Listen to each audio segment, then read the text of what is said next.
and welcome. You are watching the Now Debate. I am Jared Walters here with my good friend Richard Oliver, and tonight we have the pleasure for joining us on the second time on the channel, Anne, also known as Jesse An Nicoles George, but for tonight we're going to be calling her Anne. Hello Richard, and hello Anne. Hello Jared. Hello everyone. Jesse. Yeah, how is everyone? Yeah, can you hear me? Yeah, we can. We're all hearable, I think. Let's just double check. We can all hear each other on the old. Hello. Yeah, we can all hear each other. Right. Okay. How are we all this evening? And I hope everyone is well watching us. And Anne, you have been on quite the transition. In the last 2 years since we spoke to you. The last time we spoke to you was during a series of shows that we made called The Awakening Now, which is about different people who have got different things to say and have had different messages to give the world. And since then, we've been reading your book, The Code Journey, the latest version of it.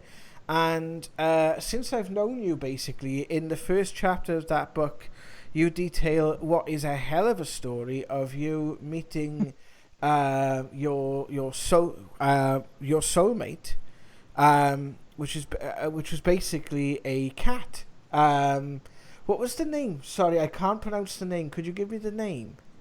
Yes, that was Orly, and Orly, Jesse and Orly are definitely that soul love connection. energy. Yeah, connection. I understand. That might sound strange to some people. I understand exactly where you're coming from, because we have had animals that have come to us. Bagel, for example, our dog, has come to us in a very similar kind of way. So I can understand that. So do you want to talk to us a little bit about what's happened to you over the last couple of years, Anne, and why now you go by the name of Anne and not Jesse? Well, exactly, Jared. There has been a huge amount of changes and shifts that have been going on for this body. And the biggest shift was shortly after the two of you actually had interviewed Jesse back in 2018, a couple of years ago. I came in to the picture and I started actually sharing body with Jesse. So I am actually a walk-in that came in to relieve Jesse's soul and to give her an opportunity to go, which she needed to do. As we get into the story, you'll find out that there's really a lot of, there were a lot of pieces that were going on for her, and it wasn't about just getting out and escaping her existence. There was actually real danger going on for her. So it was a necessity. Jesse and I come from the same Magi team. We are based out in the multiverse. And as a result of that, we both work in very similar ways, but her journey, and for those that didn't listen to the last podcast, she had gone through a tremendous car accident that was just the final straw. I think in many ways that accident was designed to actually kill her. Had she been an hour later in time, that would have killed her.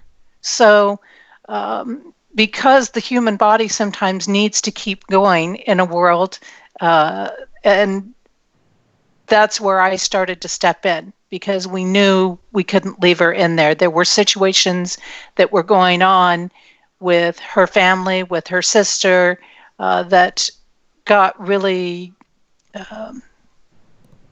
again, kind of dangerous. The levels of manipulation, the levels of distortions that were going on, the level of lies that were going on, and her sister was failing in health. And so literally, much like our world today, it was kind of a dark versus light situation. And so I came in to give her a hand so that we could get her out safely. Well, this is really interesting, because the reason I called you back onto the show was about 3 or 4 weeks ago, and those who follow our work on the channel will know I do get messages, but typically from my brother Jonathan in dreams. And in this particular dream, he took me to a place and there were people shouting and screaming. If any of you guys have ever seen Star Trek The Next Generation, where I don't know if you're familiar with this, but I know people who watch our show maybe, where Picard meets Q for the first time and he has the people shouting at him, and it felt like there was people shouting, like jeering, and I was interviewing you, but I was addressing you as Jesse, but you actually looked different in the dream. And it was very, and I was told in the dream, as soon as she puts a video out, ask her to come on the show. And it's very, I didn't know that you and Jesse had been through this transition. But you were, as I said, it was Jesse, but not Jesse. And when I only really sort of, the penny only dropped about this experience that you have had this evening, where, to be honest with you, this last couple of days has been absolutely hectic. I've been going through a bit of a shift of my own, and today it kind of smacked me out of alignment. I've been in a really good place the last couple of days, and today it smacked me out of alignment. And just funny enough, Richard had sort of must have sensed it or something and rang me up about an hour or two ago. He was like, have you got through the book yet? I'm like, I'm nearly there. I'm trying to get through it as quickly. He's like, right, I'm just jumped ahead of you. This has happened. And it was a spectacular synchronicity. And when we first interviewed Jessie, she was talking about the code journey. She was getting involved in the code journey. So could you tell us a little bit about the code journey, can I ask? Well, absolutely. The code journey, I should say the codes themselves are a language that we speak among the Magi. So the journey actually was about the journey part that Jesse and Orly took together. Jesse had rescued Orly from going over a waterfall back in 2014. And they ended up journeying around the U.S. together, 1.5 trips. And it was through that time and through her grieving period that she really realized that Orly was teaching her, or should I say reminding her, of the language that we speak, and giving her a way to stay clear, to decipher through the truth, because Jesse has dealt with so much manipulation and so much deception in her life that she really needed something that would remind her more of who she was. I mean, she's always been an intuitive person. She always had a knowing of something beyond this and all of that, but it really brought in the memory of where she came from in the multiverse, and it really reminded her of this love that she had waiting for her, that had been a big part. And so in the grieving and in the reflection part, it started unfolding a huge aspect of understanding. And that's where she realized Orly was really bringing in the memory of this language. Orly was really bringing in the understanding and the reminder of the codes and how to bring them together. So the journey is really ongoing, you might say, because it's this constant aspect of going through life, this constant aspect of living and learning how things are interacting. And that's really what the codes teach us. They teach us about wisdom. They teach us about being aligned with our soul self, being in harmony with that, and how to get through the world through the wisdom. Because if we understand what is happening in the world, then it's easier a lot of times to deal with something. If you know why somebody is angry, if you understand those underlying currents of days, some days being less able to focus and other days really being productive, then you can maximize that energy. You can come into a stronger alignment. And so the codes are based in a truth. They're based in really a divine truth. So when people hear the codes, or they read the codes, it's actually unlocking a lot of the programming that may have been instilled in them. And it's unlocking, and they can feel it right down into their cells, right down into that very vibrational space. And from there, all kinds of things can open up. Once our mind is open, once we're resonating with the truth, once we're connecting with it, then we can completely start to embrace life. We can completely start to approach it from different angles, a more open perspective. And that tends to really benefit people from what I've experienced. We found, and I've got a copy right here, I'll lift up so somebody can see the Code Journey. This is the 2020 version. Each year I change the cover a little bit. And it's a pretty thick book. It's around 700 pages. And I put out a new edition every single year with this. Jesse started it, and she felt like that was the most accessible way to bring this wisdom into people.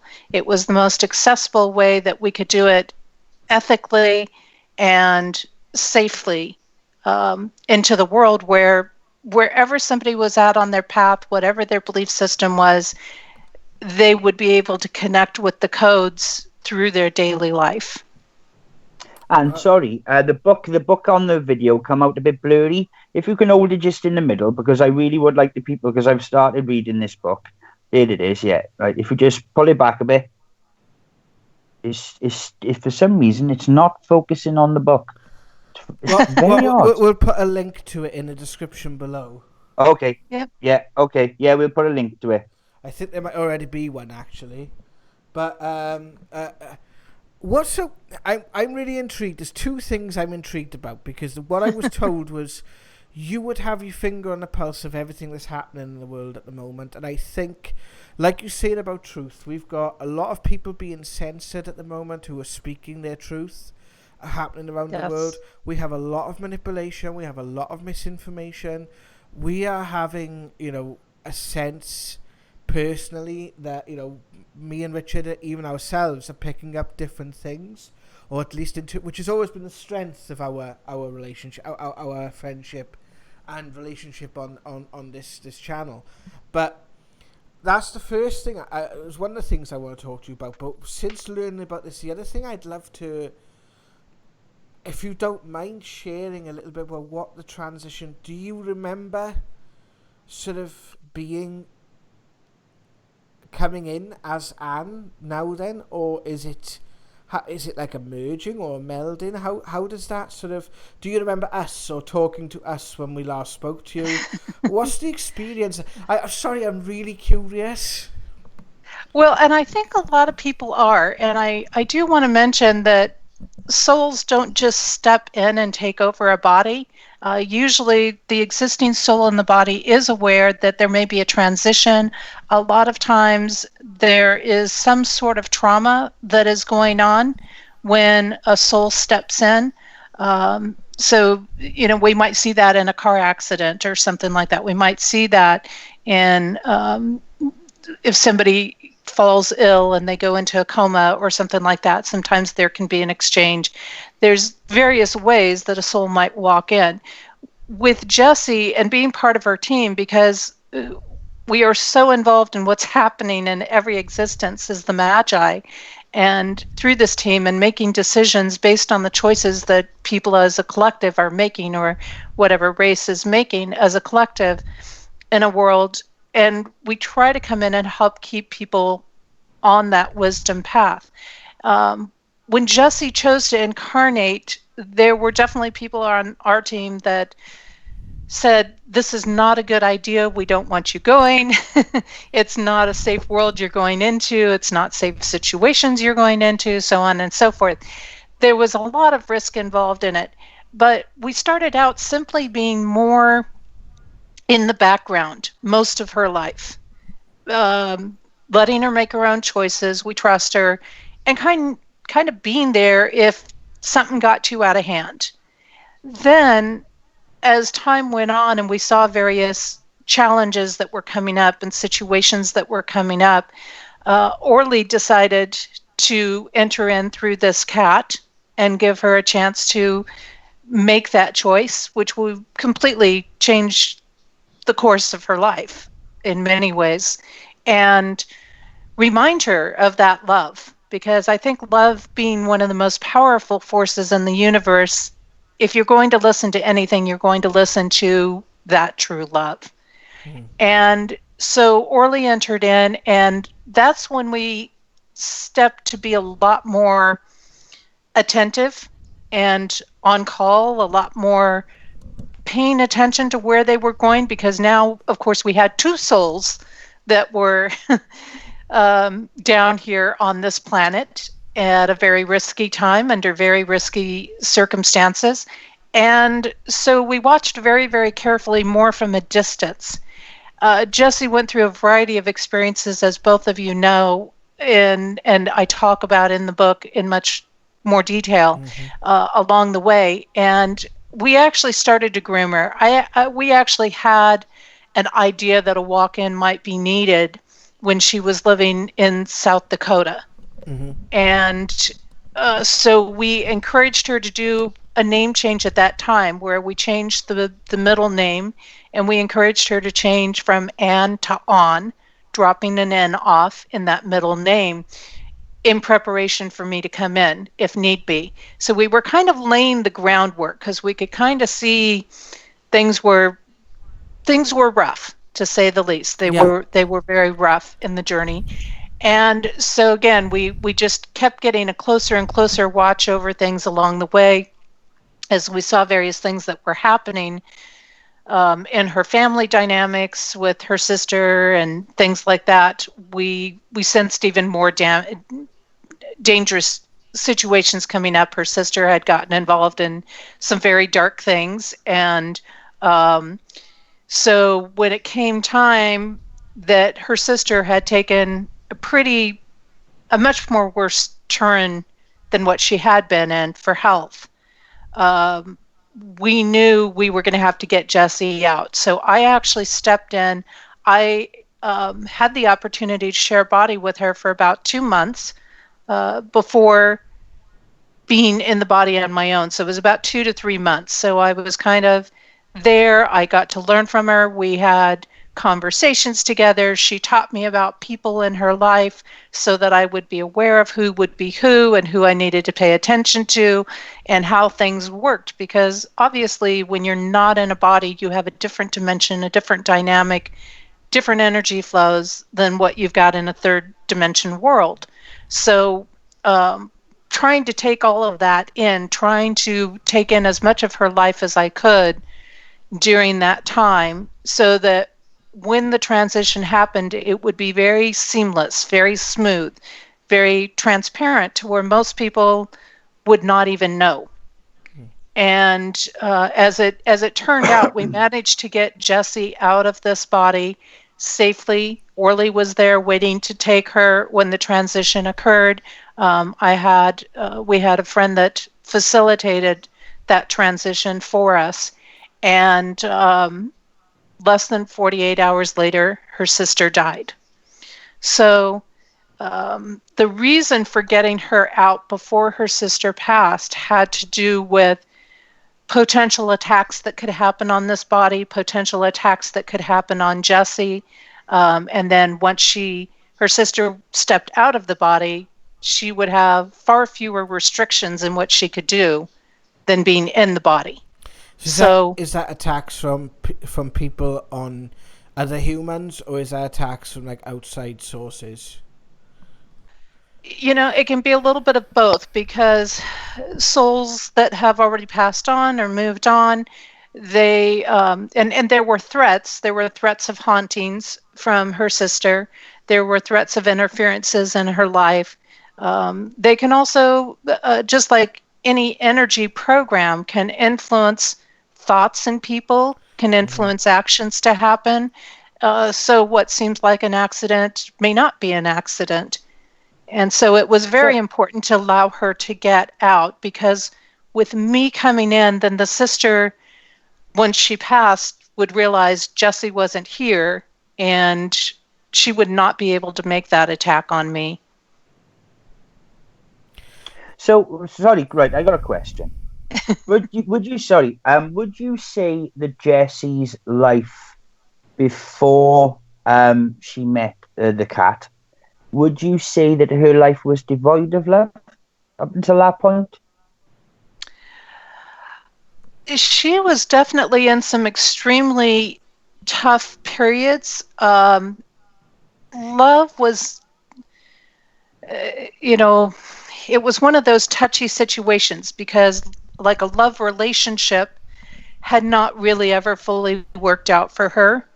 Um, we understand why. I mean, Orly came in and out at different points in her life, but this was the point that came in and stuck where they really connected. And also, I think there was a lot of lack of love as far as family was concerned with her. So, in many ways, I would say there was a void in love and in being cared for. Certainly, she had a small handful of people in her life that, in many ways, genuinely cared for her. A couple of those people are no longer in this life for one reason or another. And that's part of the filtering out of the truth, because the more she worked with the codes before she left, of course, the more that refines, and that's going to clear people out as well. So yeah, there was not a lot of genuine, I'm going to say genuine love. There was people trying to present themselves that way, but not genuine, fully sincere caring. And how would you think? So, did you first sort of introduce yourself to Jess, or was she aware of you before that? That incident, or Well, she was aware there might be a walk-in coming in. And so in that process, and that was probably around this time, shortly after you interviewed her last, she was aware there was a potential for a walk-in. I'm sure she mentioned it to me at some point because, go on, carry on. I'm just sure she has mentioned it to me. The reason there's a bit of an experience that I can understand the experience that you're explaining. So, just carry on. I'll shut up and butt in a bit later. Well, so she had an awareness, but she was very particular who was going to come in. And with the codes, certainly we couldn't just throw anybody in for a walk-in, because it had to be somebody that understood the codes, who could work with them, who could safely continue that work. And that pretty much meant somebody from our team in a lot of ways. So when I entered in, she actually started having some relief, I think, that one, she was going to be able to get out safely, and two, that it was me, and she was familiar with me. It wasn't like she was having to deal with somebody brand new that she wasn't familiar with. So we could give her that piece that indeed the codes would be in safe hands, because as we know, especially in a world like this today, you have to be very careful with information that's as powerful as something like the codes. You have to be very, very careful. We've had the same thing, and Richard will know this, that we've had the same warnings from the Council of 12 and my brother when we've done the live streams. Like, the biggest mistakes we did is when we did the Now investigations, which is the first... are you familiar with the work that we've done before, Anne, with the Now investigations and the Council of 12? I'm familiar with some of it, and I do know it deals a lot with the paranormal activity and influences beyond this earth. So yeah, we basically did when we do our paranormal investigation, we use a lot of equipment known as ITC equipment, which uses audio that spirits manipulate. Sometimes it's white noise, so devices that scan like radios.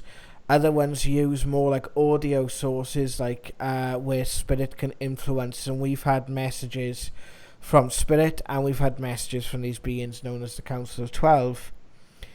there have been times in my life that what started the journey for me personally is my brother passed away when I was 16, and there have been times, and he has said this during our now investigations, where he has not fully, but because of the link between us, he has been able to step in and influence how something went in my life, or influence what was going on then, in a sense, right? So I can kind of understand what you're saying in that respect, but also the fact that we've had all the person we had a gentleman by the name of Gary on the show last week, and he was showing us all different sort of UFO footage and things, especially an incident that happened around by us about 4 years ago, and what we were told by the Council of 12 is that they were involved in that incident. So I can understand where you're sort of coming from, and I've never heard Jesse talk of the multiverse or of anything that had like an ET connection then, in a sense, before, which is quite interesting, because like I said to you before we started going live, you actually sound different now. Because of my eyesight, I can pick up on things like speech. It's what I do when I'm how people talk, how sentences fit together, and how the sound of someone's voice resonates. And you seem different. You look different. You sound different. The way you hold yourself is different. It's strange. But Richard, come on, you've got lots of questions, so I'm going to sit back and let you get started. Well, your camera's froze, for one. Oh, mine? Yeah, and I've got questions. I've got some personal ones. I've got some numbers, and if you would be so kind, Sure, because I am curious. One of the numbers, obviously relating to my my birth, is 7, and because I'm the 7th of the 7th, 1976. And it has also been sort of a reoccurring door number for myself. But plus the numbers have added up for about, I think it's either 4 or 5 of the properties I've lived in. They've all sort of added up to 13. So I'm just curious to know about it. 23 has been another one for you as well, isn't it, Rich? Yeah, 23 is another big one. Well, and it's very interesting when we look at these different components, because numbers and letters are the launching point into the code work, not from a traditional numerology standpoint, but what I do is I oftentimes work with numbers, taking numbers or letters, addresses, names, things like that, and looking at the interaction of different things that are in existence maybe at a certain point in time or in relation to a certain person, which makes all of this a lot of fun. But I take it and I translate it into my own language, because each piece tells me a story. Each piece gives me like a whole story and wealth of information, and then I take that and retranslate it back out in a way to communicate it with other people. So my mind is actually going through this whole circle of things when I'm doing all of this. Now, what's really interesting is the 23 is a very major number connected, Richard, to your generation, to the time frame that you were born, particularly the year that you were born. So really in the year you were born, there's a lot of leadership energy. Now, of course, we have different aspects to leaders, what type of leaders they are, if they're actually a leader versus a ruler, for example, and things. And there are different energy components to that, and how they're using their power or their energy in the world in that. So that 23 is definitely going to magnify out, which tells me you've got a lot of leadership energy. You're oftentimes on the forefront. You're oftentimes very aware of how to bring out the different skill sets, the different assets that somebody has, and open that up where people really get it. Now, what's really interesting with the 7-7 vibration that you're born under in July, when we start to look at that, one of your key life code patterns is all about relationships and partnerships.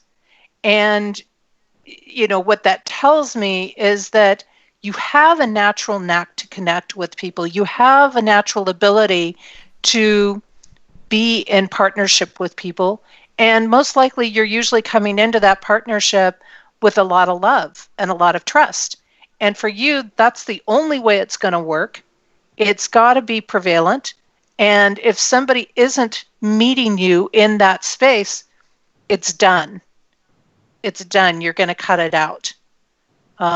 So I think that's an interesting piece. Because of your presence, you may have also been perceived many times as a threat to somebody else's relationship, because somebody may have been connecting with you, and then their partner may have gotten very jealous or very upset or very concerned because of the connection that you had with that person.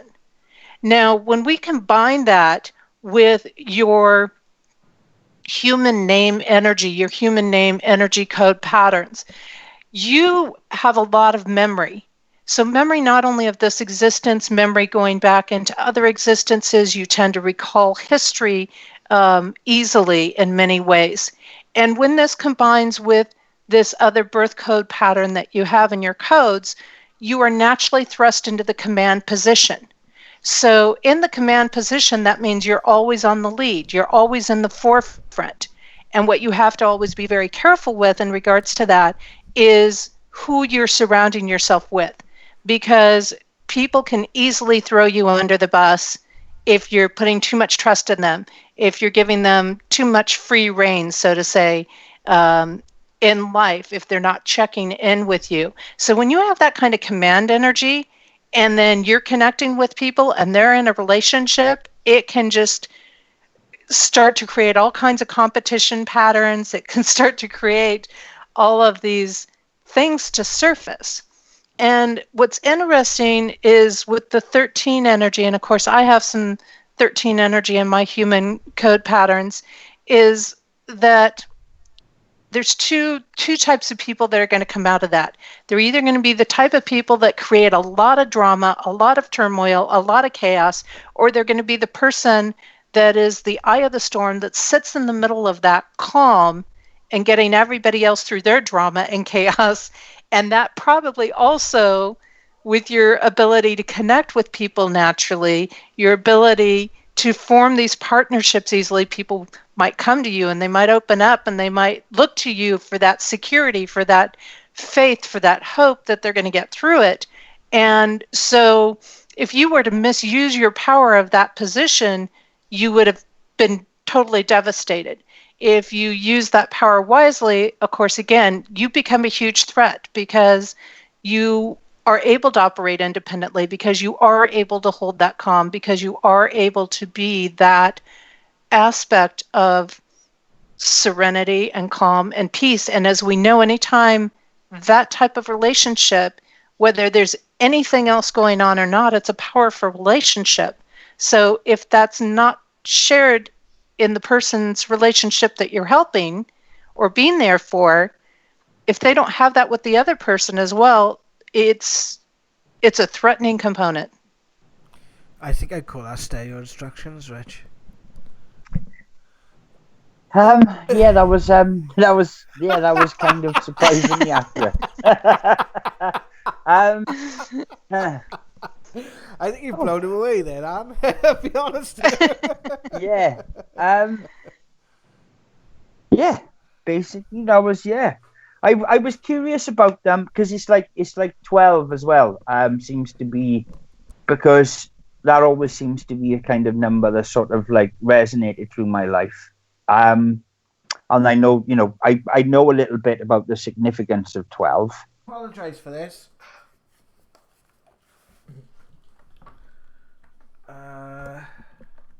Right, I don't know how I deal with this, okay? So you're going to have to bear with me just for a second. First of all, let me get back into Skype.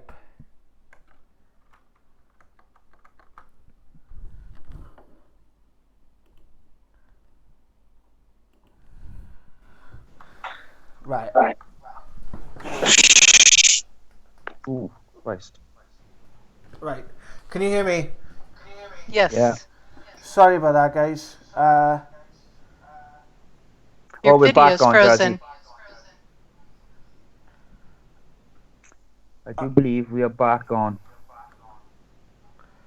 Right. If anyone's in the chat can hear Yes. us, can you please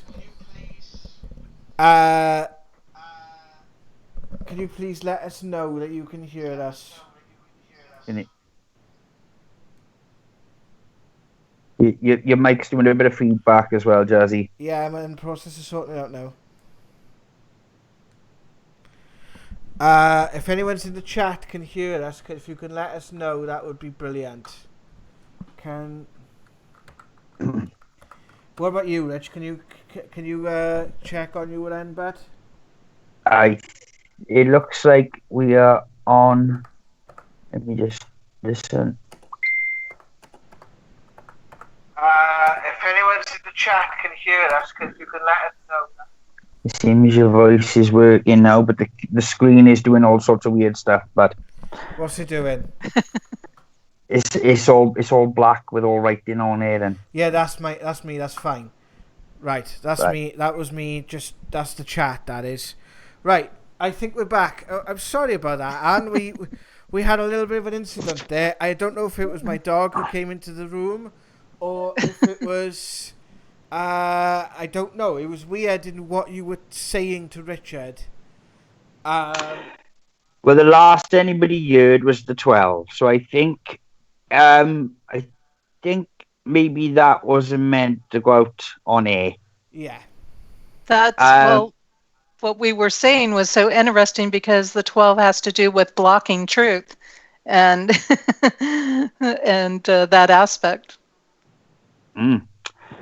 I know that's a bit strange. So have you had any, obviously now with this transition, have you had any like negative feedback or of in that sense? I actually have not necessarily had any negative feedback. I certainly have had some people that it was a hard thing for them to accept. I think most likely because they have nothing to connect it to, or it's something that they had never experienced before. Actually coming face to face with a live walk-in, coming face to face with and actually knowing somebody that's done this. And even I think some of the people that I've known or that Jesse knew, it was still hard for them to accept. But more people, just as Jared pointed out, and other people that went back and listened to some of other broadcasts or videos that were done by Jesse, instead of me, they could really see the differences. And I think it is not necessarily an easy thing for people to digest or accept. And we don't think about it, but it's in some ways it's almost stranger than death for people.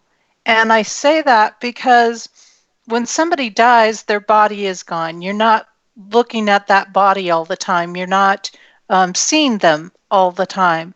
And in a walk-in situation, of course, you're still seeing that body, but you do sense that there's a different presence there. You do sense that something has changed there. So particularly like in a lot of walk-in situations, and with Jesse's situation, it was a lot of shock to somebody that all of a sudden she wasn't here anymore.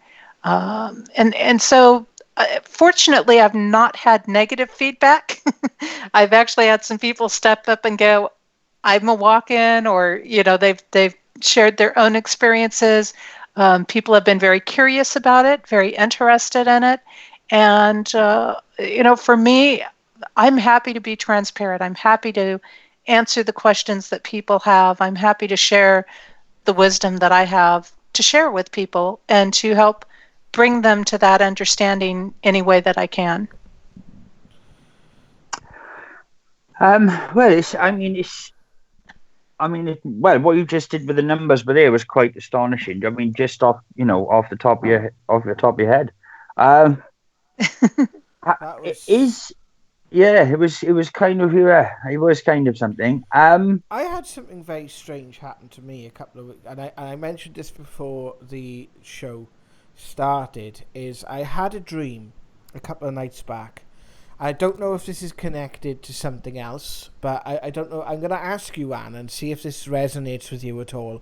And I hope you don't mind me asking this, because you've been an absolute trooper this evening, and thank you so much for coming on and giving your insight. And there's only sort of there's a couple of questions sort of surrounding this, but I had a a very strange experience. I was stood in this dream. I was stood next to Richard, and I could hear it was the sound, right, of like a fluctuation of sound. Now, very similar to a radio ghost box, right?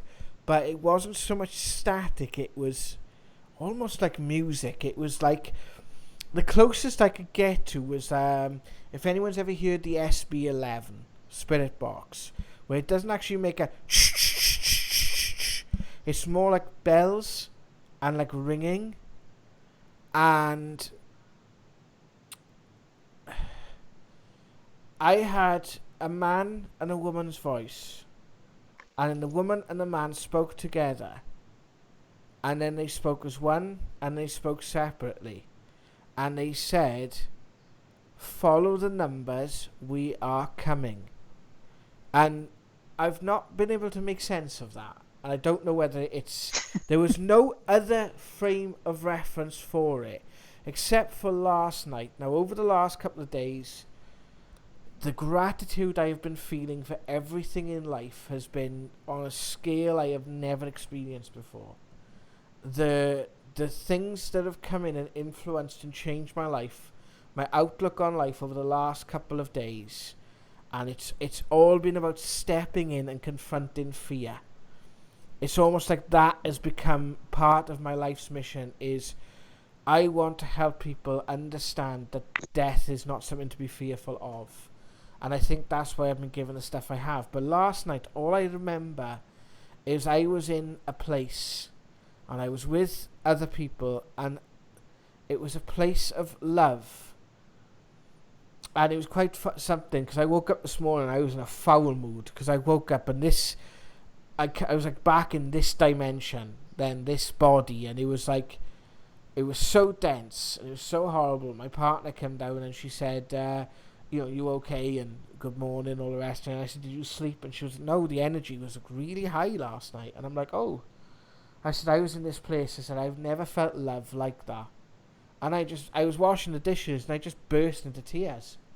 Because it was just, all I remember was love and laughter, and it was just at a level I have never felt before in my life. It was like, the only way I can explain it, it was like a completeness to it that I've never experienced before. So does that resonate with you at all? With that, is that anything that sort of sparks anything with you when you say follow the numbers, or is it something else, do you think, connected to something else that we're working with? I can think of a lot of things that come through with follow the numbers. That particular phrase is actually a phrase that is connected in with the Magi energy. It's actually connected in with wisdom tremendously. It's connected in with observation and shift and change. It's connected in also with abundance, and we are in times right now, again, part of why the code work I think is so important for us in these times is that we are opening tremendous energy. We're in tremendous transformation. This particular year in the codes is the year of rebuilding and restructuring. We still have a lot of change over the next 4 to 5 year period. And it's a very critical period of our choices literally affect whether we end up with destiny or fate. And it literally affects the whole coming. This is why we have a lot of people in from Lemuria right now on the planet. We have a lot of people from Atlantis in on the planet right now, because they are needing to create a different outcome than when they were here before. And so they need to carry this love vibration. And this energy is bringing us into an unusual love energy that is, as you say, it's very abundant, and it's very expansive, and it's very unconditional, and it's all based in truth and wisdom. Yeah. Which is what real love is based in. Real love is based in truth and wisdom. It's not the fairy tale type of energy. It's not the programmed energy that we've learned here on Earth, but it is truth and wisdom, and that is the powerful piece. Jonathan calls it principle love. Principle love. Principle love. It's love for love's sake. Yes. That's what he calls it. He's always called it principle love. Now you've it's the idea that if love is true, and the fact I just said that is a bit like, but it's true. Just the power of that. If love is true, it always comes back to you. And that's where so many people substitute love for dependency. And this was a cycle I was seeing I've seen in my life quite a few times, and have kind of learned to let go over the last 2 or 3 years, where you love for the sake of it. You love because it's there. You love because you love just basically like a partnership between two people. You don't turn it into what you expect it to be. You love it because it is what it is. And it has, by that it gives you its power. And it's like when you let go, and a lot of the things that I had with this transition for me was letting go. And when you let go, that love if that love is true, it'll come back to you. If it's not true, it wasn't worth having in the first place. I don't know if that makes any sense.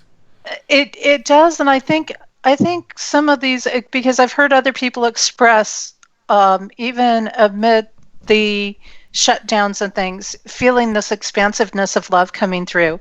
Maybe it hasn't been consistent the whole time, but it has been there. And I think this is a big thing for us to remember, that really expansive love is a lot of what we are. It's a lot of our very soul essence in its true state. And I think we're being given some of those experiences right now, for the people who are getting them, to remind us of what we need to be moving into, what we need to be embracing right now, as opposed to all of the fears and the drama and the things that our eyes are seeing around the world. And to remember that, because it's really about remembering who we are. Yeah. And that was so what do you see in the codes now for, like, 2020 has been a huge year for people, a huge transition, a huge shock.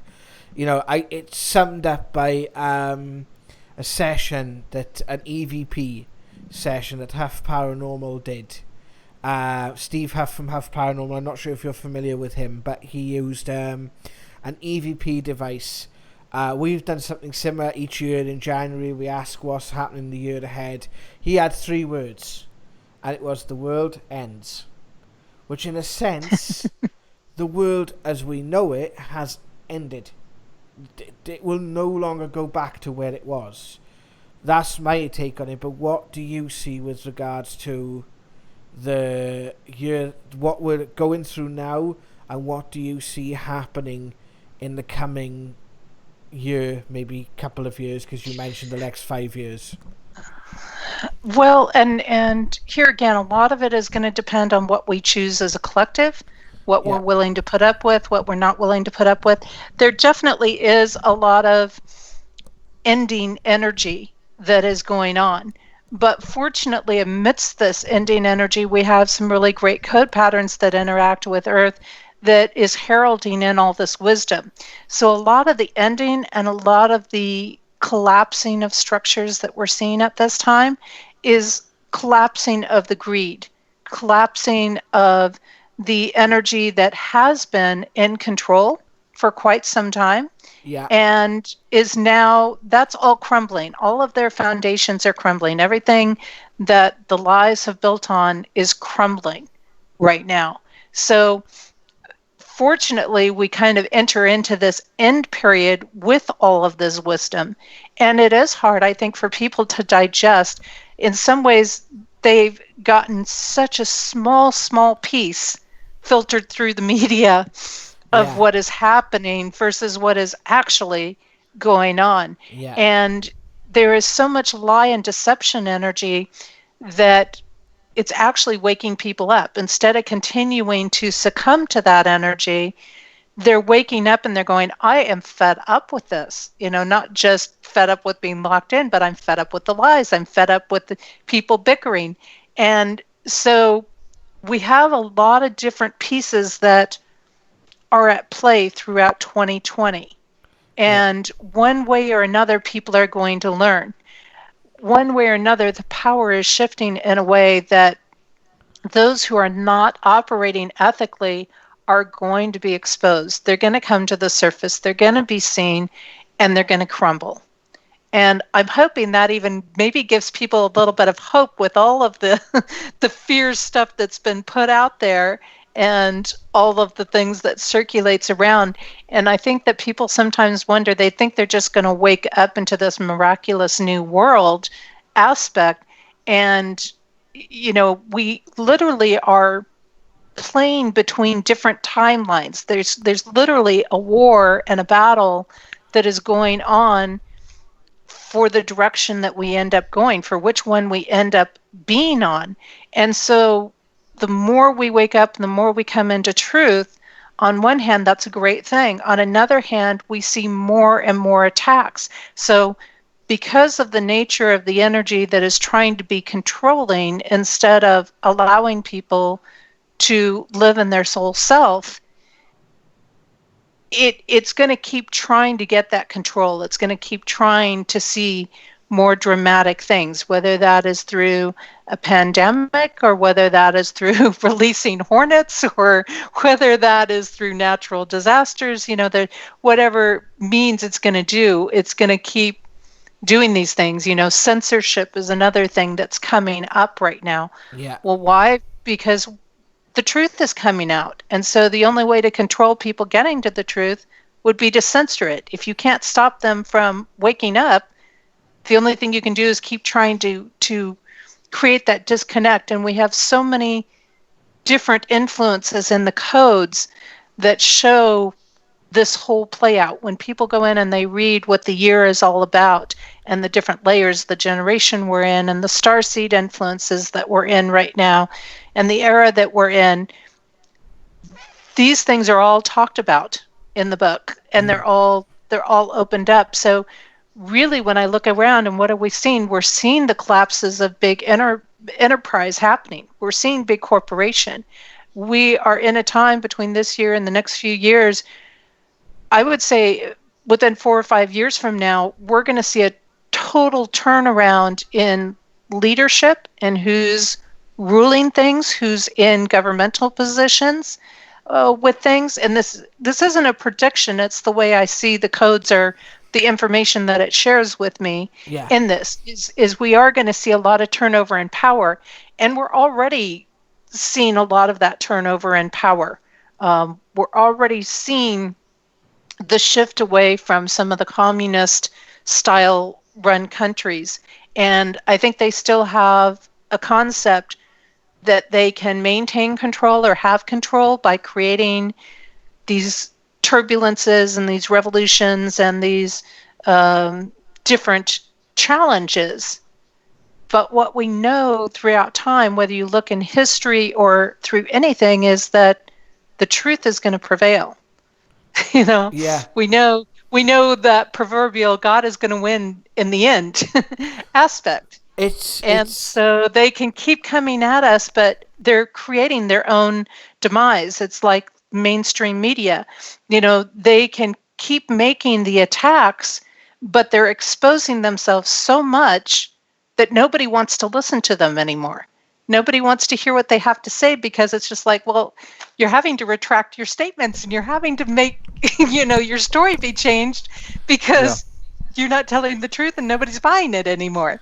So it's a powerful time, and it's a hard time because it does create, I think, a lot of challenges for people, because they are having to question and to really look at everything that they have known to be true, and realize that sometimes what appears to be nice isn't nice, and vice versa. Sometimes what appears to not be a good thing is a really good thing.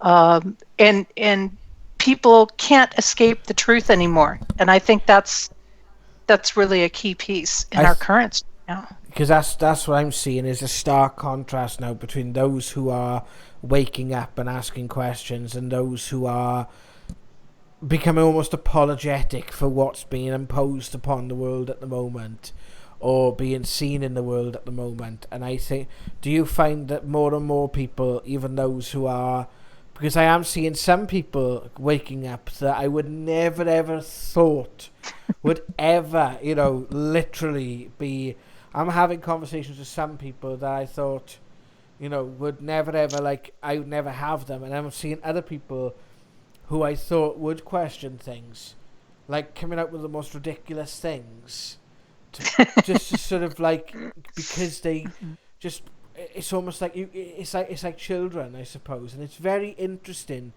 because around about the time that we interviewed Jesse last, we had a prediction which is up on our channel now, which was from a public event, and it was using an app.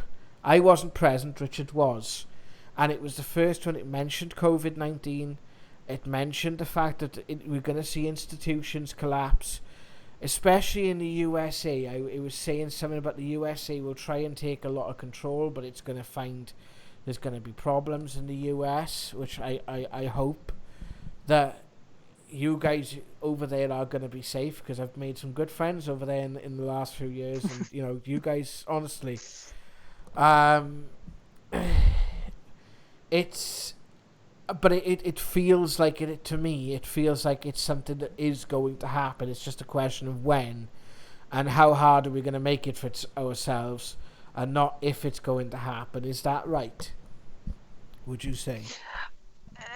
I would say that that's true, again, because when we look at the agendas that are trying to hold the control in our world, they're not going to stop trying to get that control by whatever means they need to do it. So what we have to do is learn to step into our soul self, our divine self, in order to face these things. Because if we look at, for example, the codes of COVID-19, then we're really looking at something that has been emerged that is designed to make us choose whether we're going to be in spirit or not, to make us choose whether we're going to live in divine principles or not. It is something that is surfacing that is designed to separate us from that God energy, to separate us from the knowing of who we are and everything that we truly are, and lock us into only knowing the third world dimension. But always there's kind of a little bit of a flip coin when we look at an energy pattern. So if we take it and say, okay, it's designed to do that. However, we still have the choice to choose going to divine self, and to choose saying, okay, we're not going to focus on the money.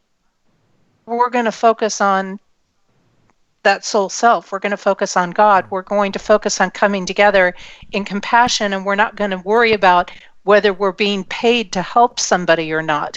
We're going to just go out and help them in there. So yes, definitely, there's that energy that's trying to fight for the control, and it's going to try to polarize people, and it's going to try to separate us, even if that is saying, hey, these people who are telling you the truth, which they won't say they're telling you the truth, are just crazy people and you shouldn't listen to them, or they start, and I see it even in the spiritual people who you would think would be trying to keep a more balanced perspective in things. Yeah. And yet they are pitting against each other. It's like, you believe that, So it is this mixture of waking up and seeing really where people stand, really where they're at, which is so important for us to do. And then on the other hand, it's also taking it and, kind of redirecting this perspective and saying, what are we going to do with this? We have this split. There's this split and this division that is definitely happening. And why is that? Because if you're going to create a war, and in this case, really what we're looking at in COVID-19 is a spiritual war. Yes. It literally is that in the codes, is a spiritual war. So if you're going to have a spiritual war, you got to have a way to divide people. You got to have a way to separate them. But with everything that continues to come out, and I think it's been exciting for some of the spiritual people on one way because they finally feel like their sense of mission or purpose is here. What they've been waiting for all their life is here. And yet they're also struggling because they're wanting people to wake up really fast. And we have to remember, all of us, when we go through that waking up process through a human existence, that remembering process of our soul, it doesn't always happen fast. And it requires patience for the people who can't really see what's going on, who don't really know what's going on. And I've had friends that aren't really in the spiritual arena, and they say, I'm just so frustrated and I'm so drained out because I don't even know what to believe anymore. I don't know what the truth is because everything is in such chaos. And that's where I keep telling people, you have to come back into your soul. You have to think, what is in integrity? What is in alignment with the divine? What is, in this alignment? And instead of projecting our opinions out saying, well, I don't like that person, so I'm automatically going to hate everything that they do and be against them, we need to sit back and be in that observation a bit and take it slow, even though we feel the urgency and we feel the rush. And that is one of the pieces in this year's codes, is this sense of urgency, this sense of running out of time. Yeah. And so, yet even in the midst of that, we're already speeding up enough as we come into awareness. Every person that steps into awareness and understanding during this time steps into that heart soul space. We have a speeding up that naturally happens with that. So we're not actually going to run out of time. We don't want to be totally inactive, but we also at the same time want to be in a sort of observation and say, okay, really what is happening? Even though I might not like somebody, are they really operating in compassion? Are they really operating, making the wise decisions, whether I like those decisions or not?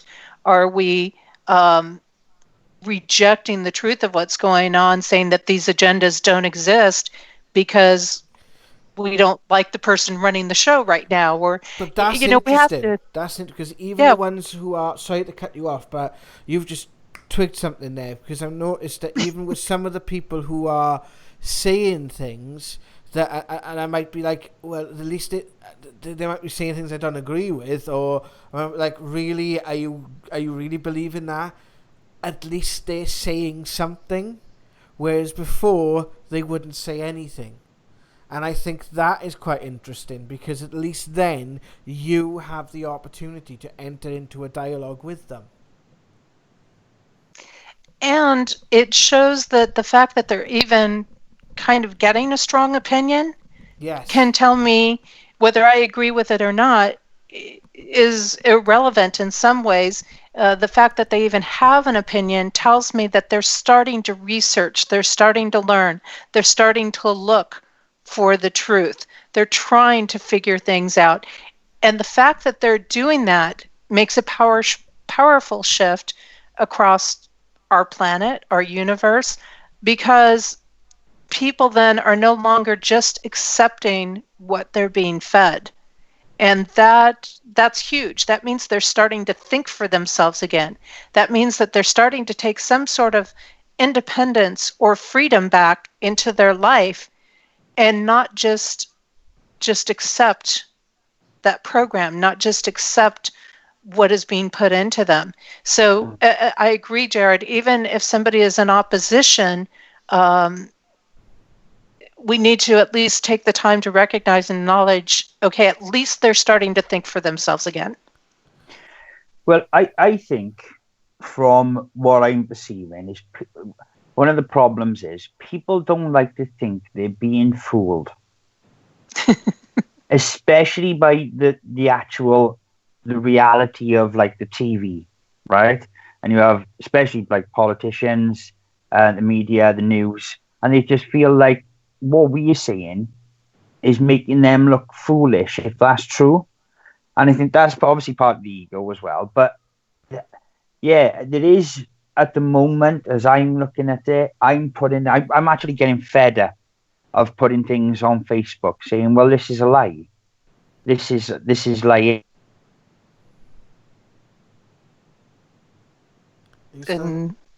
Richard, I think we've lost Richard there slightly. Oh, there you go. There you is. come back in.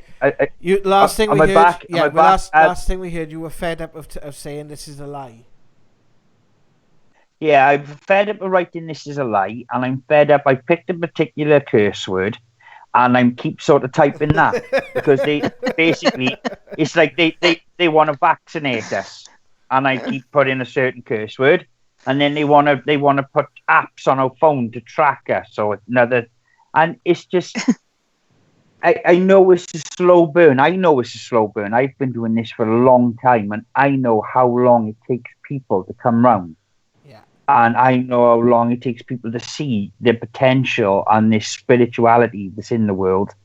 And some of it, I know for some people, it sounds beyond imagination, beyond movie imagination, and then for some it's quite simple. So I think it's finding at the moment.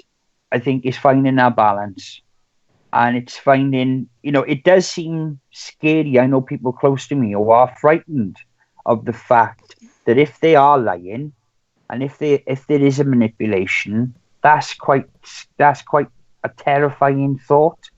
To think that there is people who have a mindset that will want to control you and allow you to die. And it's such a big concept. I mean, we can say, we have to wake up and we have to do this. But people facing that, unfortunately, sends them the opposite, takes them on a fearful route. Yeah. And, it's trying. I think if people start to see beyond that and see what could be instead of what will happen and what can happen after the fact, I think then that ball will start rolling. And I had some information today, and I wanted to talk about it on this stream, because it is true, and it is quite dangerous. And basically, we have things over here, we call them nursing homes over here, and a young friend of mine said that her basically someone close to her had died. She was 90 years of age. She slipped into a coma 2 weeks ago, and there's nothing health wise wrong with her. She wasn't really suffering from anything. She wasn't ill, and she just slipped into a coma. She was 90, and she passed away. And when the family received her death certificate, she died of COVID-19. And I think this is part of the problem we are facing. And the only way we're going to get more people to wake up is if these people in these places and these people who are witnessing this firsthand, who work in these environments, they need to start speaking up, and they need to start doing it. They need to start doing it pretty quick. And I know it's scary for these people, but if they understand there's people that's willing to stand by them and support them, Yeah. and and stand for the truth, then we can make a difference.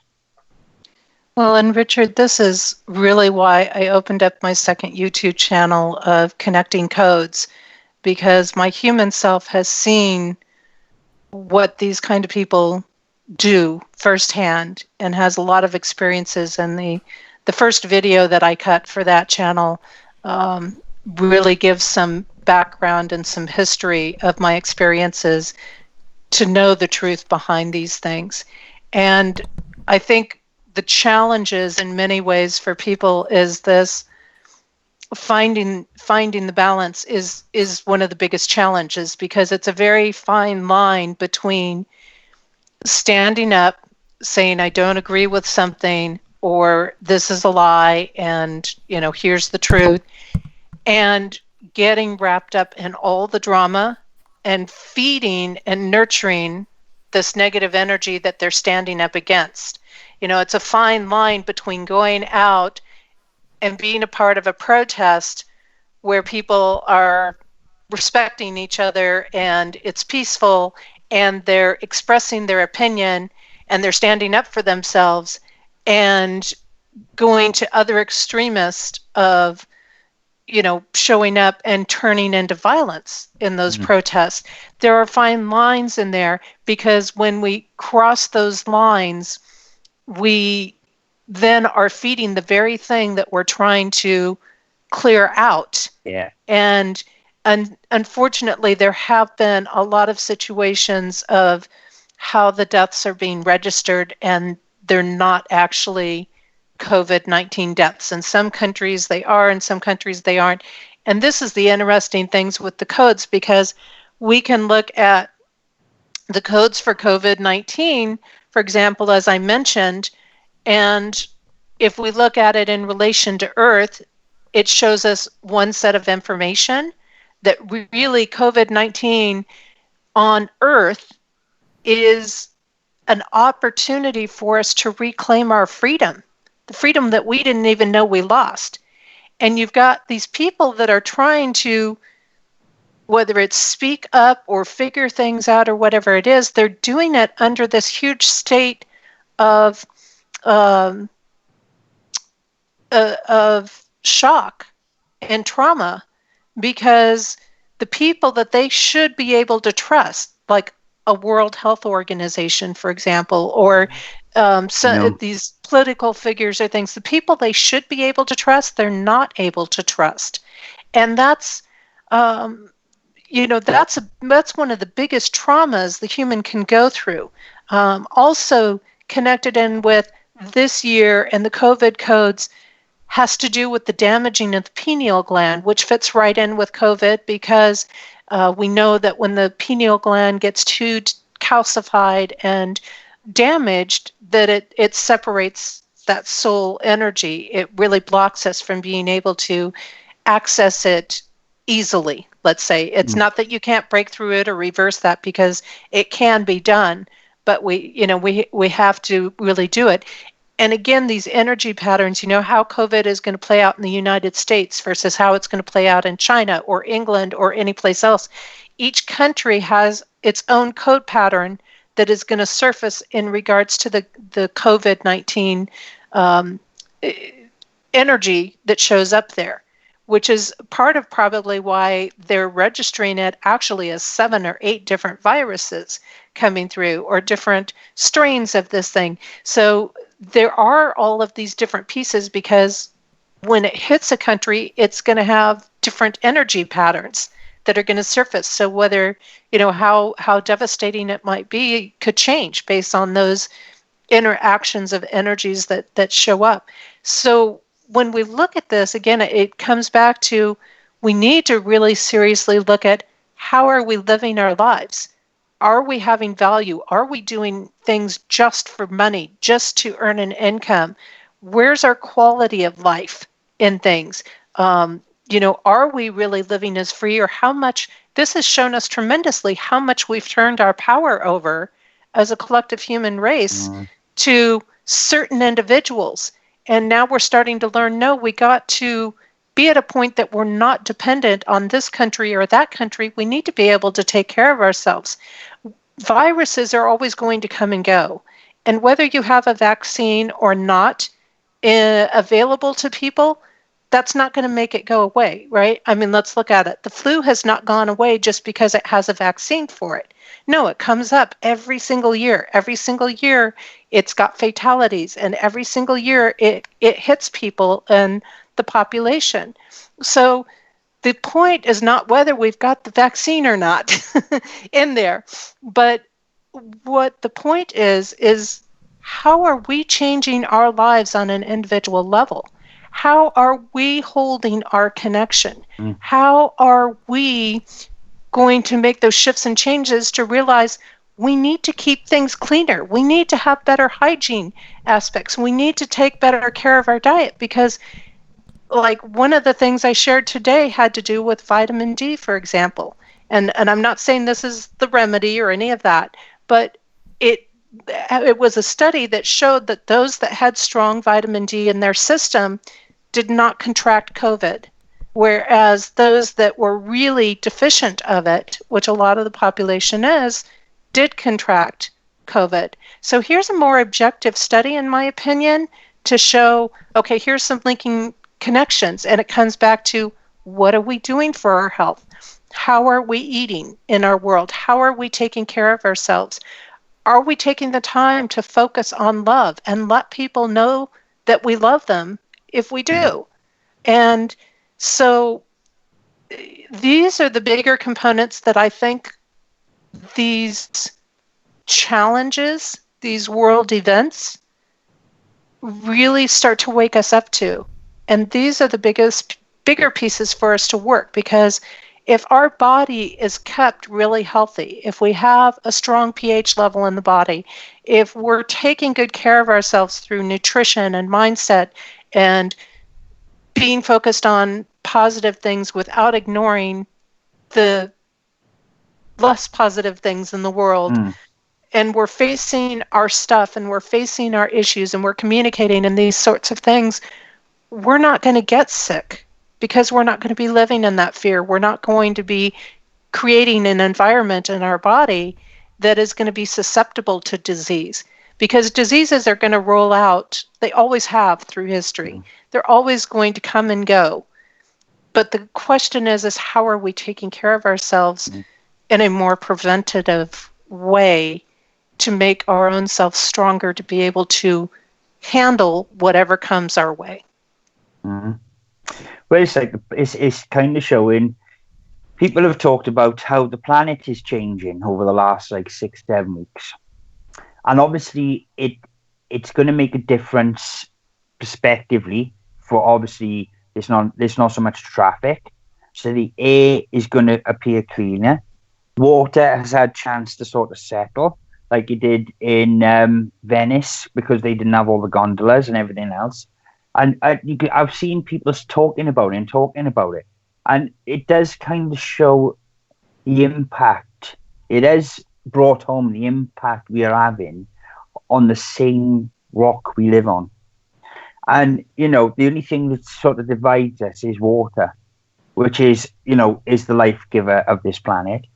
And I'm hoping, from what I'm seeing, and willing people to see how important it is to protect our rights, to protect each other, and that's everyone. I don't mean just us as a culture or as a like us in Wales. I mean as a people, and because with education in the UK. They never really talk about the important things. They just sort of teach kids enough to get into the workplace. So I think as parents, we need to start being responsible in teaching our kids the important things in the world. If the schools are not going to do it, then it's our responsibility as parents and different things. And, to teach these young people the responsibility that weighs on them. I was having this conversation earlier about parenting. and there's no real handbook to parenting. You just sort of like thrown into it and go, there you go. Right, look after this human being. And it's like, what? I can remember talking to my father, and he said to me, well, nobody said life was easy, but, and I was like, well, nobody said it was hard. You didn't tell me it was this hard. You can't just throw that in at this point. And I think there's so many things we realize, I think this lockdown has brought it home. The fact that we have this opportunity to stay connected with, a lot of people haven't had to go to work, and a lot of children are off school. And obviously it's not about going on holidays where the kids play in the pool and the parents just sit around drinking and munching. It's kind of, as for what it was meant to be, I think it's done the opposite in that term. And I think it's been its own little blessing. It has for me. I woke up, I think it might have been yesterday or the day before, and I looked out of the window and there was birds nesting in the roof opposite. I've got this view where over the last couple of months I've been seeing the most amazing phenomena, like UFOs and military helicopters. I'm in a perfect place. I'm in a brilliant relationship. I'm still getting to see my children. Oh, no, not really as much as I would like, but I'm still getting to see them. I'm happy. I'm healthy. And, I was thinking, wow, even in this, because of the way I feel, the way in that moment, I was like, this is all there is. This is I've had money coming from the universe, It's that because I'm on the sick at the moment, so money has just been coming in, the right amount of money we've needed, not more than we've needed. Just the right amount. There's a set amount of money that That's you how need. I've lived over the last couple of years, but Yeah, it's just the universe. Yeah, genuinely, the universe has provided. Lived off the grace of the universe, like. And I've just been thinking, this is what more. Why do people need more than that place you're in, that physical feeling? It's all. I've got people around me I care about and I love. I've got family I love and I care about. I've got enough. I'm happy. I've got a roof over my head. Like, compared to some people in this world, I haven't even got 1% of that. As I know, as Jess herself went through, at the time where she was in a dire straits, and it's just I think for people to sit back and see all that, if they really look at it, we will. I believe it, and we will move forward. And I think a lot of people are starting to realize that maybe they don't need as much as they thought they needed, and seeing some of the excesses, I think it is going to change people in the aspects of rethinking, now that they realize something like this can happen, that they need to reconsider not just getting by, but how they can live in a way to, again, create a quality of life, to have something there as a backup. And I don't say that from a place of privilege, because as you know, my human self has been very much without at times. But again, it's redirecting us to where the real value is in life and what's really important in life. And I see a lot of places where it's brought a lot of appreciation for the different jobs that people do, like the essential workers, the people in medical fields, in professions where they didn't get this downtime. They were still going to work every day and having to be in the middle of helping people and being there for people, regardless of the shutdowns that were happening. It has opened really some doors for people to get to know their neighbors again, the people around them, to check in on them and make sure they're okay, or to offer up a helping hand. So it really has brought us many blessings, that if we choose to stop and look at those blessings instead of being in how much it hindered us. And when you really think about it, and you think a month or 2 months or even 3 months out of your entire life, there's been some huge shifts in that period of time. And when people have had the chance to see the waters clear and see what that looks like, I think it's definitely going to be redirecting some of the usage. I mean, in some ways, yes, people are itching to get back out there again. They're itching to go and commune with each other over a meal or whatever it is. But at the same time, I think it's also going to open our eyes to realize how to start to stimulate. And I think we're going to see this more as we head towards the end of the year, to be more environmentally friendly, to see how much waste, when they got a chance to see how much money they were saving, for example, on fuel or other things, then it really shifted a lot. I think for people, I think it really shifted. It brought in some new awarenesses there, that maybe if we timed things a little bit better or whatever for our shopping, that instead of making 5 trips out, we could make 1 or 2 trips out for something. And then that ends up saving us $50 or $100 or things. And those things all add up. But I feel like there are so many positive things. And as I was telling a friend of mine, at least here in the US, and I know, again, some countries aren't that way, but we've been pretty privileged in lockdown for most people. When you look at everything that they have around their home and everything they could still do, this was not a bad lockdown. But I also think it's a warning. It's a wake-up call to us to say, look, we need to do what we need to do so that we don't lose our freedom completely, so it doesn't become a worse lockdown, so we don't experience some of the things that were experienced in other countries where they were being locked into their homes and it really was, tragedy thing, and communications were coming down and they couldn't talk to people or things like that.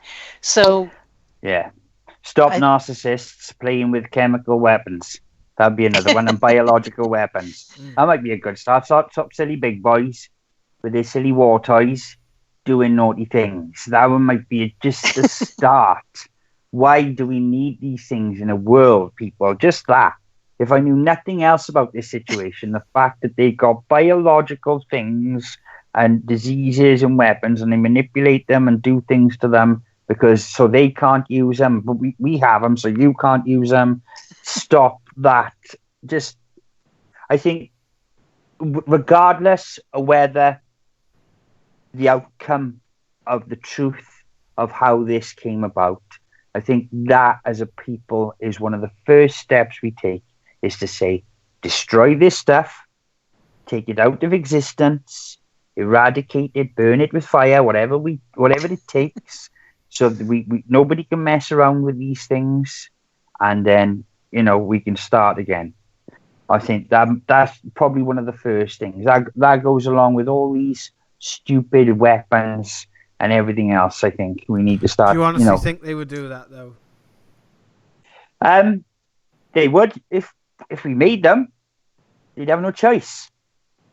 They'd have no choice. If nobody worked in the labs, if there wasn't scientists to work in these labs, the labs wouldn't exist. Same as a gun. There was no one to pull the trigger. A gun doesn't work.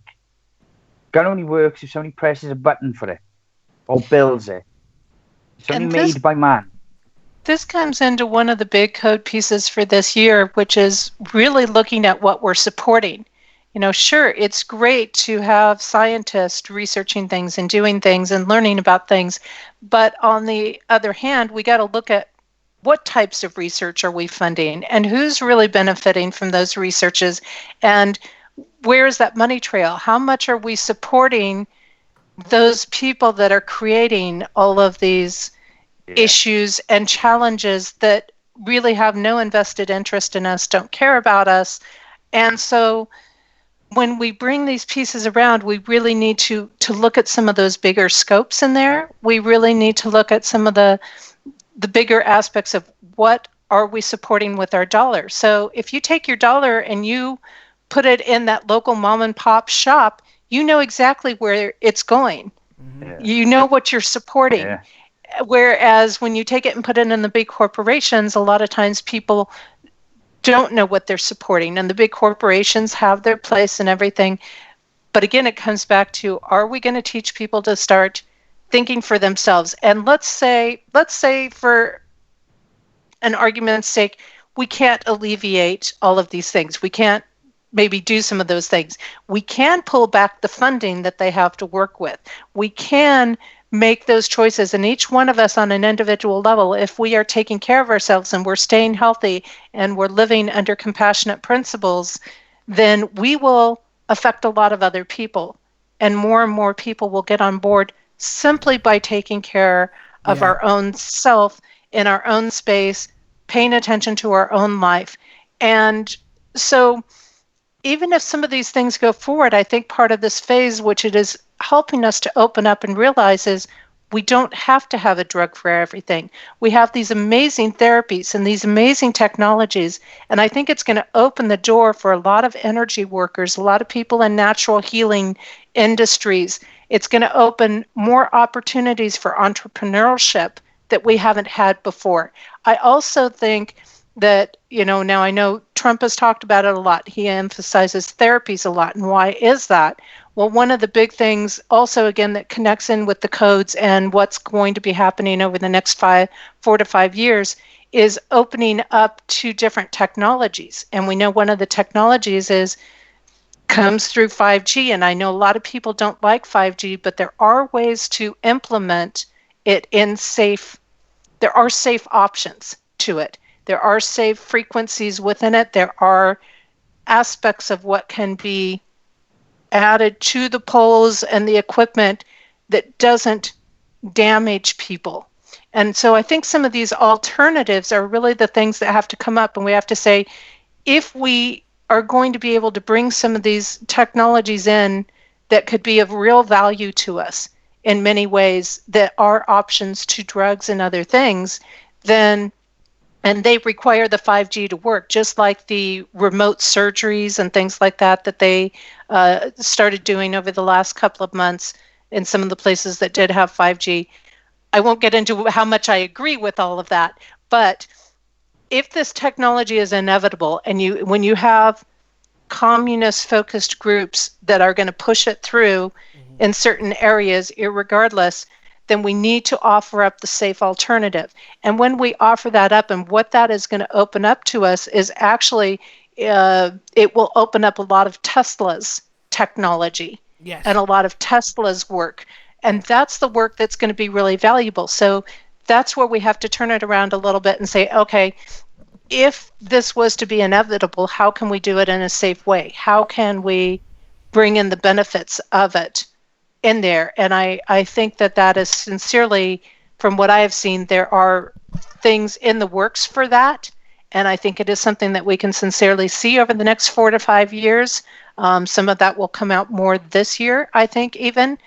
Because we do have to protect our kids, and we do need to make sure they're in a safe learning environment. And if it's released as is the way the communist groups would like to release it, it's going to damage our children. But again, we have safer alternatives. We have different ways that we can approach this, and exploring those options and realizing for those people that are parents, and even those that aren't, because you still have an influence on children and other people in the world, even if you're not a parent. But realizing not only that the teachers might have certain restrictions that they're working within and they're doing the best, and I think really teachers have had some good recognition through some of this, but realizing that we have a responsibility to teach our own children how to think for themselves. Don't accept that programming. Stop and figure it out. What's really behind this? How does it really work? And bringing that thinking back in to their concept of being able to figure things out. And sadly, I think a lot of the parents maybe have not had that themselves along the way. So it's kind of maybe a new thing for them to do, but it also realizing the value of the time. You got to take the phone out of the hand. You got to take the computer game out of the hand, and you need to start having interactions. You need to start working with them on how to communicate. You need to get out and have experiences together. I'm fortunate I live in a small town, And the place that I live in is right over a bike shop. And their business has boomed tremendously because they were one of the few businesses that could stay open, and it gave something for people to do. And people were doing things as a family. They were talking, they were exercising together, they were getting outside together. That's So, interesting. That's interesting yeah. because people. One of the things I've had throughout my last 6 years was kept coming back to doing psychic lines, and I hated it. I resisted it, and it kept coming up and coming up and coming up and coming up. And it was for me to get an insight into humanity and what people are thinking, how they are in relationship to the spiritual aspect of themselves. And the biggest thing I was seeing was the breakdown in communication. The fact that, and even like with these apps where they want to do things like track and trace, I'm like, okay, if just leave your phone at home. Just leave your phone at home. Because even if you're going to be pushing the smartphone as an alternative to this, when a lot of people now are aware of how these social media organizations have been using our data, they're just going to A, turn on and say no, and B, they're going to end. It's going to me, the domino effect of that is a disassociation of the relationship with the smartphone, and maybe perhaps people might decide, well, let's go outside, but let's leave phone at home. And, there's nothing wrong with a parent taking the phone away from the child at night while they're sleeping. Get it out of their room, turn the phones completely off, shut the Wi-Fi down. Not only is that beneficial for your health, but you're going to save a whole lot on your power bill when you do this. These basic things, when you shut these things down, about 1/3 of your power bill is due to your Wi-Fi and your television and your phones going through. And yeah, even though our phones are mobile phones, but they're still drawing on that Wi-Fi power. So you can actually save yourself a lot of money. You can increase your health just by doing that one little thing. And you're saving a lot of trouble with your kids, because a lot of kids, they have the phone right next to their head when they're sleeping. They're falling asleep with it right next to their body. And just because the phone is not running, they're not using it, doesn't mean that it isn't still sending stuff through. So, we have to, parents need to get that tough thing. And it's hard because kids are probably going to throw a little bit of a fit when you first do it. But the more you do get out there and you do create these interactions and these communications, we have to think about how disabled we are keeping them, how vulnerable we are keeping them by making them rely on these devices instead of being able to put the pieces together themselves in there. And that's part of what these devices are about. Here, let's get you addicted to it, just like we've addicted you to sugar or addicted you to a drug or anything else. And, and then make you believe you can't function without it. And so this is so important that they figure things out on their own. It's so important that they learn how to go through life if they didn't have this, because heaven forbid that something more serious did happen in our world. What would they do if there wasn't those communications? Well, this is the last thing I wanted to bring this on. I'm glad you brought that up, because there's a lot of people, I've mentioned this on the channel. Richard, you've been feeling it. I've dreamt of something. But is there anything in the codes that would influence why people are feeling something else is coming? Something bigger than this? I don't know whether or not that is something that you've sensed, or maybe perhaps you could provide an insight into why people are feeling this if it's not going to happen, if that makes sense. I was wondering if you had any insight on that, Anne. Well, absolutely. I mean, one, because we are in this spiritual war, and as people are waking up, they realize that this energy that has been controlling and entrapping them in many ways is not going to stop until we can completely break down these structures that supports it. And also, you've got a lot of people here from Lemuria and Atlantis.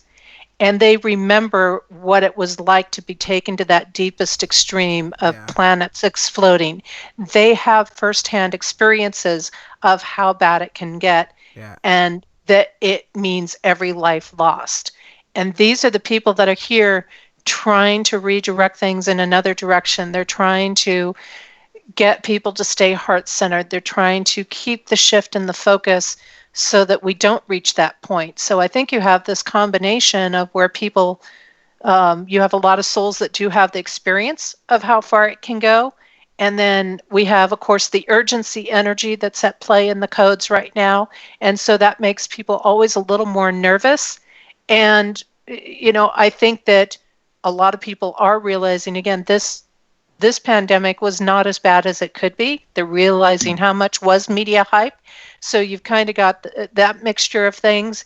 And certainly they realize that because that controlling energy has not regained control through all of this, it's not getting the results it wants. There's an innate aspect within us that understands it's most likely going to come back harder at us because it didn't get what it wanted. And that doesn't mean that we should just lay down and turn over our power and our control to it and to, a small few, so to say, out there that is trying to have this power and control. And I think really one of the big things we could do is really actually send a lot of love, because the love is going to suffocate these people, and not focusing just on them, but just seeing our world in this love, seeing people interact in love, holding those thoughts, those vibrations, because that will shut down the other energy probably faster than anything that we can do in a lot of ways. And again, the more we're standing in those principles, then the more, the less room that they're going to have to work with. The more that we wake up, the less that they can influence us. And so we have to remember that they're souls that are in huge trauma. Their souls are operating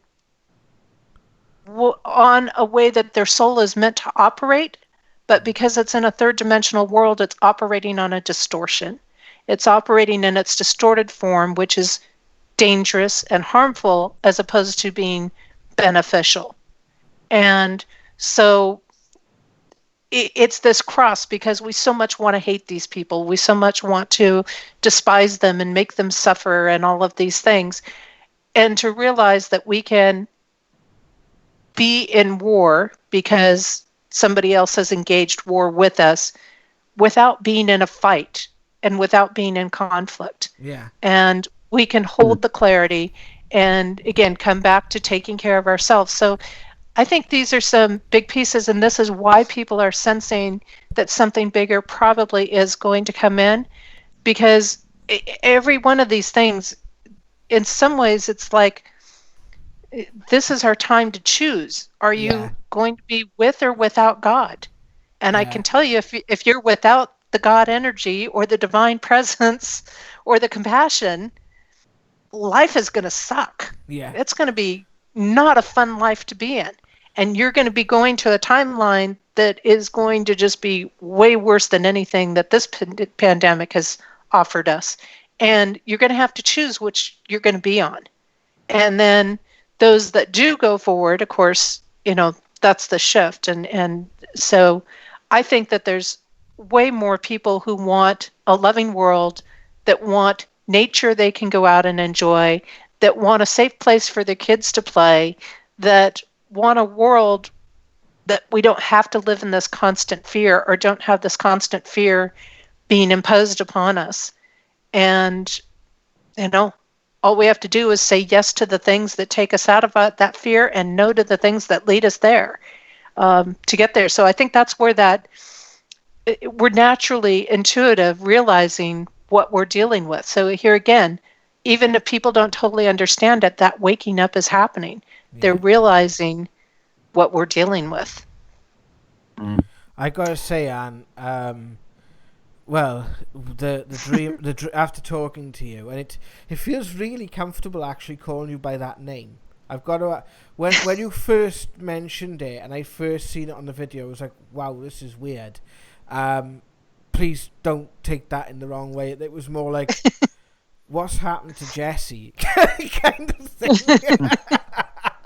Because the first time I'd seen a video of yours in about a year, and I hadn't seen anything sort of pop up on my awareness, and to be honest with you, I hadn't really been on social media a lot until like the last sort of 3 or 4 months, when we started getting back in the saddle and doing things with Paranormal Now. Is there anything else that you would like to give for us tonight? Because I know time is starting to get on now, so it's been an absolutely beautiful discussion tonight, and thank you so much for coming on and offering the wisdom to us and your book. We'll put a link in the description below, but is there anything else that you would like to ask Richard, or is there anything else that Anne you would like to give? Well, I have one question. For Anne, do you teach the number code thing? Do you teach what you've learnt?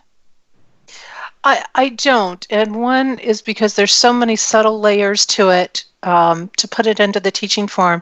Second of all, in order to teach, I would be putting the information at risk in some ways. Right. While the codes do hold us into a soul alignment, they do keep us focused on our soul self, the God presence. At the same time, in the wrong hands, it probably could, people could use that to their benefit. For the most part, it can't be misused. But that information out there, because you do have people that would take that information and abuse it. It's actually, some of the foundations of it are actually already used by those groups that are trying to maintain control in there, and they take it and they distort it and move it in their direction. So, really, that's one reason why I don't, and it may never be something that's actually taught to people, which is why the book became such a great forum for it to get out to people. I do sometimes do some coaching work with people. If they really have something that we want to delve into, I don't know as the book expands, because I'm doing working to really expand it out this year to make it much more accessible in bookstores and easier for bookstores to get out there. So it's definitely such a growing thing, and the people that have it say, I will never do without the book again. I will never go through a year without the book. So I do put it out every year. I'm hoping to get it out in the September, maybe early October range this year for the 2021 book. But we still have 7 months left in this year, 7, almost 8 months left in this year for people if they want to go ahead and get a copy of it, because it's got all different aspects, from daily guidance, monthly guidance, angel guidance in there, yearly guidance in there.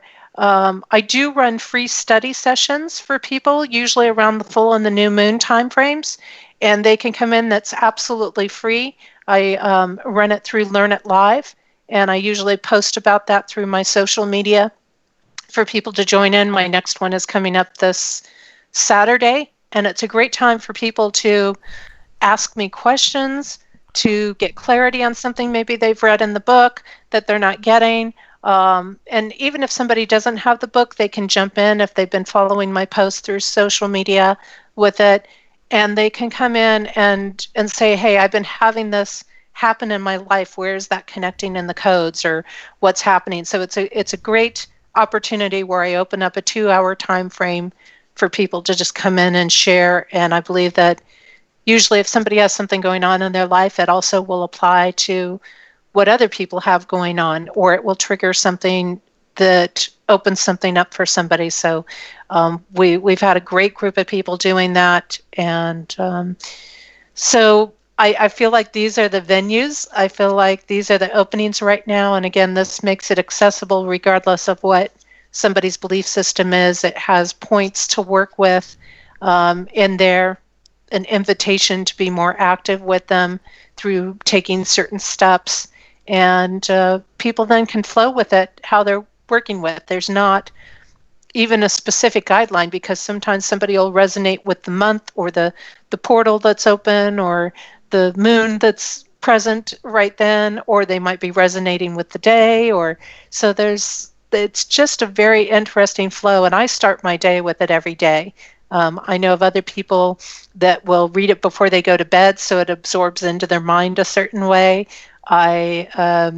If I'm not sure about something, I will go back and I'll start checking all the different pieces that are current and take a look at that. Like one of our big pieces coming forward right now, through now into September, early October range, we have a lot being done with justice being served. So I know we're going to see a lot of stuff coming out in the news where people are going to be brought to justice. The exposures are going to be happening.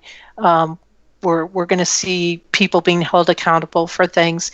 So there's just so many pieces, and I do that. I just periodically go back and read. But I think my big takeaway for people is to not get psyched out from all of this fear. If there's a lot of fear based in something that's being presented to you, it's probably not true. If there's a lot of inconsistencies in it, it's probably not true. There's these types of pieces, and to just open your mind.